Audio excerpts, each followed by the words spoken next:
Sejak pecah perang antara Israel dan Palestina, sebanyak 14.000 nyawa tak berdosa melayang di tangan pasukan Israel.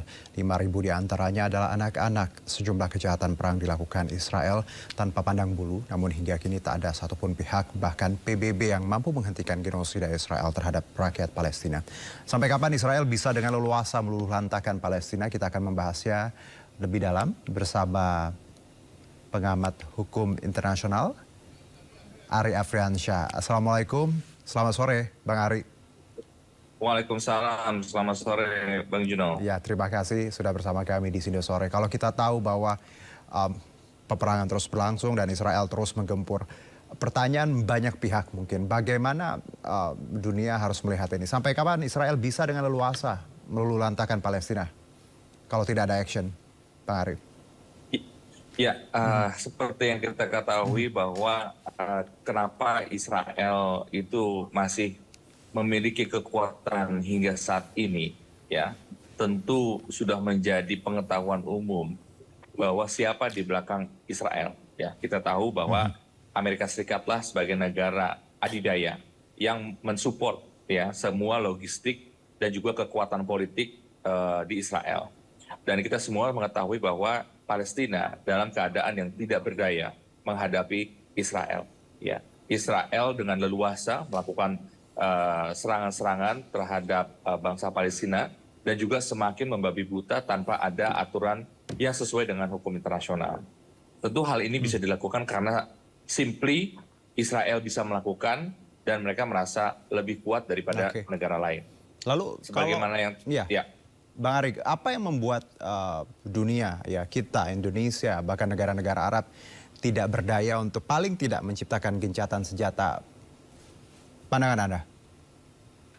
Ya, tentu kembali ya, tentu negara-negara ingin menghentikan perang tanpa perang. Ya, kita ingin semua menjadi damai, tidak ada lagi perang untuk yang dilakukan. Karena banyak sekali kekhawatiran kalau ada negara lain yang kemudian ikut dalam situasi perang dalam Palestina atau Israel ini, bahkan banyak yang memprediksi akan terjadi perang dunia ketiga. Nah, ini satu hal yang tidak mau terjadi. Yang bisa dilakukan adalah tentu kita mengedepankan, mendorong adanya gencatan senjata, kembali kepada negosiasi, dan juga kepada usulan solusi dua negara. Dan semua harus berdasarkan hukum internasional. Kalau ada pelanggaran hukum internasional, di mana siapapun yang melakukannya, ya tentu kita berdasarkan dasar-dasar, kita sudah punya forum-forum tertentu.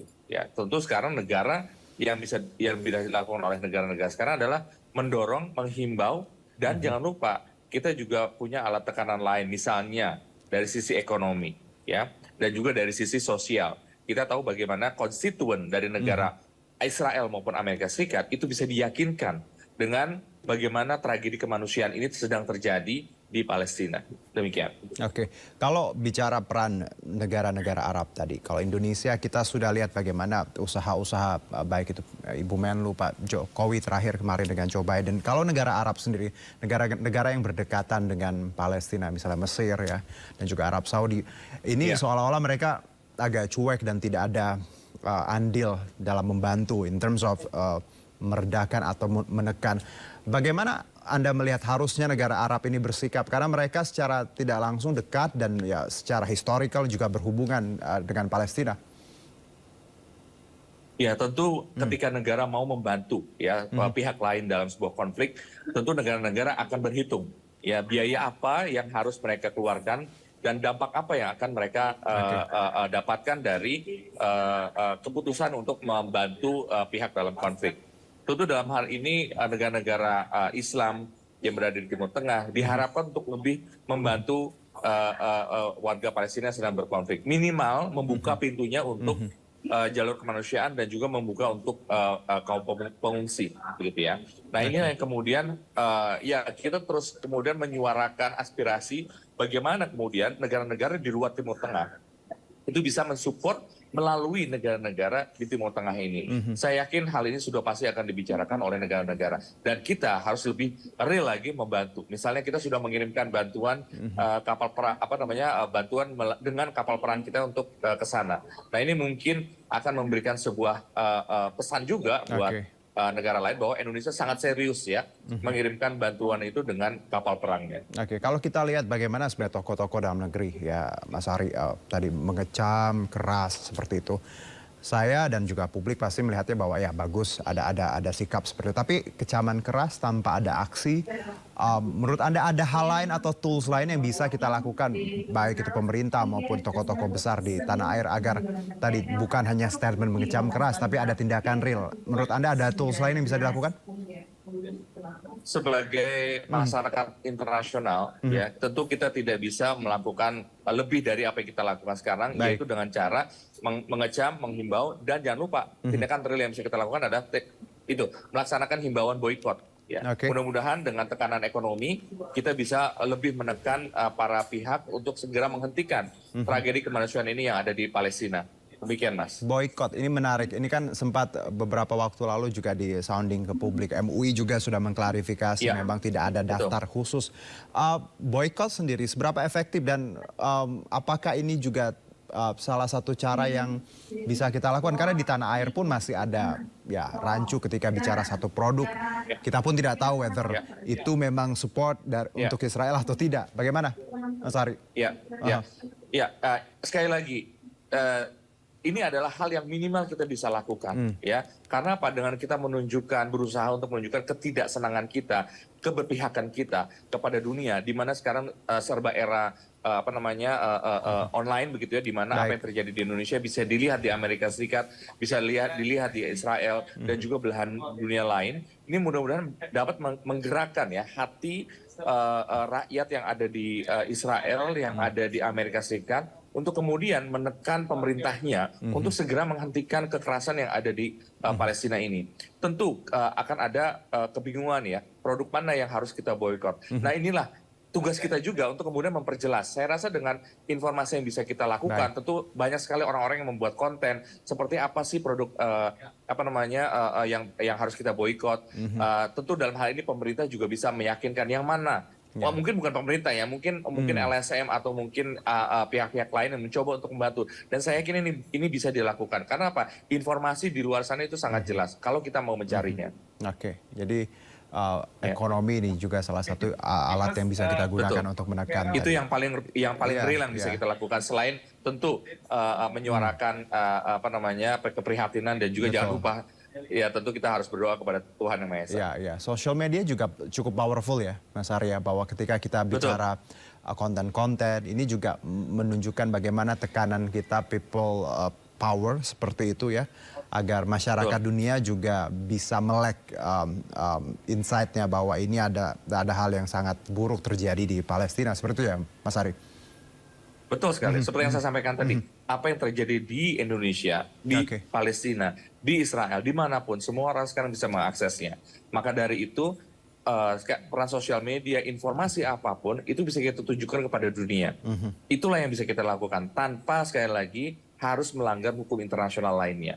Oke, dan kalau kita lihat bagaimana kekuatan netizen kita luar biasa. Saya beberapa sekali warga plus 62 luar biasa. Ya, IDF Instagramnya isinya cukup tadi bagaimana membuat Israel sedikit ya mentally tidak stabil. Nah, kalau kita lihat juga bicara mengenai Joe Biden, Mas Ari, kemarin Pak Jokowi sudah bertemu seperti ada statement bersama, namun beliau tidak menanggapi secara eksplisit, malah menyimpulkan atau menyebutkan hal-hal lain.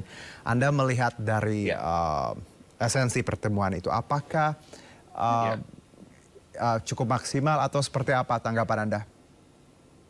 Pertama dari sisi Amerika Serikat tentu hal yang dilakukan oleh Presiden Biden bisa dimengerti ya, karena memang dalam posisinya kebijakan luar negerinya saat ini masih mendukung Israel, sekali lagi kebijakannya masih demikian. Dan Presiden Indonesia ya sudah cukup demikian, artinya kita sekali lagi kita tidak mau melanggar hukum internasional dan kita juga tidak mau menambah musuh. Ya, artinya apa? Kita harus bergerak dalam koridor hukum internasional dan etika politik internasional. Dan hal itu sudah kita lakukan secara maksimal. Kita sudah menyampaikan langsung kepada negara atau pemimpin negara yang menjadi fokus di mana mendukung terjadinya tragedi kemanusiaan ini. Tapi kemudian ketika kita tidak bisa melakukan lebih, ya memang itu yang harus kita terima. Karena apa? Karena kekuatan militer kita pun ya kita tidak bisa kemudian mengimbangi Amerika Serikat. Beda kalau misalnya Cina atau kemudian Rusia, mereka mau melakukan sesuatu untuk menekan Amerika Serikat. Nah inilah yang kemudian kita takutkan apabila nanti terjadi Perang Dunia Ketiga. Ya, resiko ini yang memang yang kita ya harus hindari karena walau bagaimanapun politik kita bebas aktif ya, tapi paling tidak sudah ada tindakan, sudah ada langkah yang dilakukan baik itu pemerintah, baik itu presiden juga. Nah, Mas Haris, satu mungkin terakhir, kalau kita lihat juga eskalasinya cukup memprihatinkan ya, bagaimana bangunan rumah sakit seperti itu, pemukiman, pengungsian menjadi medan tempur. Menurut Anda, apakah ini juga bisa jadi PBB sekarang ya, WHO seperti itu ya, under Department Health gitu. Apakah ini bisa jadi satu celah juga untuk menekan Israel? Karena kalau kita lihat jelas ini sudah melanggar aturan perang, aturan norma-norma kemanusiaan. Tanggapan Anda terkait PBB dan WHO? Nah. Dalam kondisi seperti ini, ya banyak sekali yang kemudian pesimis tentang peranan multilateralisme. Okay. Ya. Tapi ketika kita melanjutkan pesimisme, melanjutkan keputusasaan kita kepada konsep kerjasama internasional, maka disitulah akan berhenti hukum internasional. Ya. Maka dari itu segala peluang apapun, segala kesempatan apapun yang bisa kita lakukan dalam koridor hukum yang ada, itulah yang perlu kita harus segera manfaatkan. Jangan biarkan emosi, jangan biarkan keputusasaan tadi kemudian membuat lebih buruk keadaan dengan kita tidak melakukan apapun. Ya, karena sebagai manusia ya, sebagai Muslim terlebih berita yang kita lihat sosial media, di media online, TV ini sangat frustrating, sangat menyakitkan ya, karena lagi-lagi yang kita bukan lagi masalah siapa dan siapa, ini masalah kemanusiaan, Mas. Exactly. Mas Ari, terima kasih sekali atas waktunya, Mas Ari Afriansyah, pengamat internasional. Sehat-sehat untuk kita semua. Terima kasih. Terima kasih. Salam.